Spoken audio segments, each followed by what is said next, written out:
My appendix bursts, my parents, my brother, and even my fiancé are all too busy celebrating my sister's birthday. I'm outside the operating room, frantically calling every family member I can think of to sign the consent form, but every call is either ignored or hung up on. After hanging up on me, my fiancé, Joel Graham, texts back. Sophie, stop being dramatic. It's Yvette's 18th birthday today. Whatever it is can wait until after the party. I quietly set my phone down and sign the consent form myself. It's the 99th time they've chosen Yvette Norton, my sister, over me. This time, I choose not to care. I'll stop letting their favoritism hurt me. Instead, I'll do everything they ask of me without complaint. They'll all think I finally learned to be obedient, and they'll never realize that I'm preparing to leave them for good. I stayed in the hospital for 3 days, and for those 3 days, my phone stayed silent. I didn't receive a single call from my family. I didn't call anyone either. I didn't scroll through their Instagram feeds like I used to, trying to keep up with every little update in their lives.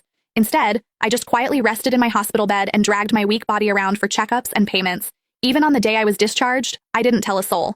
I simply packed my own things, endured the pain in my abdomen, and slowly made my way home. When I pushed the door open, the laughter inside the house abruptly stopped. Everyone was gathered in the living room. My fiancé, Joel, was sitting beside Yvette with his arm casually draped around her shoulders. The moment he saw me, he pulled his hand back and gave me an awkward smile. Soph, you're back? Where have you been these past few days? My brother, Joshua Norton, let out a cold snort. Where else would she have gone to? She just didn't want to show up to Yvette's birthday party. She always has to ruin things for her since she can't stand seeing Vivi happy. I didn't say a word. I just headed straight for my room. Joshua seemed surprised that I didn't argue with him.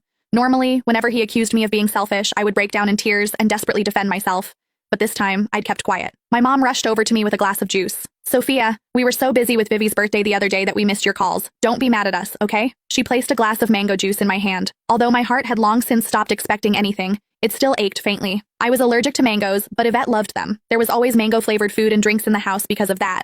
But no matter how many times I reminded them, no one ever remembered that I couldn't have mangoes. I handed the glass back to Mom and quietly stepped back. I'm not mad, I'll just go to my room. Just as I turned around, a loud noise came from the living room. Dad abruptly stood up and slammed his hand on the table. He screamed, "Why have you been walking around with that sour face ever since you came in? Your mother already apologized and even gave you your favorite drink? What's with that attitude? It looks like we've spoiled you too much." My heart twisted, and even breathing hurt. Tears blurred my vision, but I still lifted the glass from Mom's hand and drank it all in one go. I then gently set the empty glass down and wiped away my tears. I calmly looked at Dad. Yvette's the one who likes mangoes. I'm allergic to them, but it doesn't matter. I already drank it all. Can I go to my room now? Sophia, why didn't you say something earlier if you were allergic to it?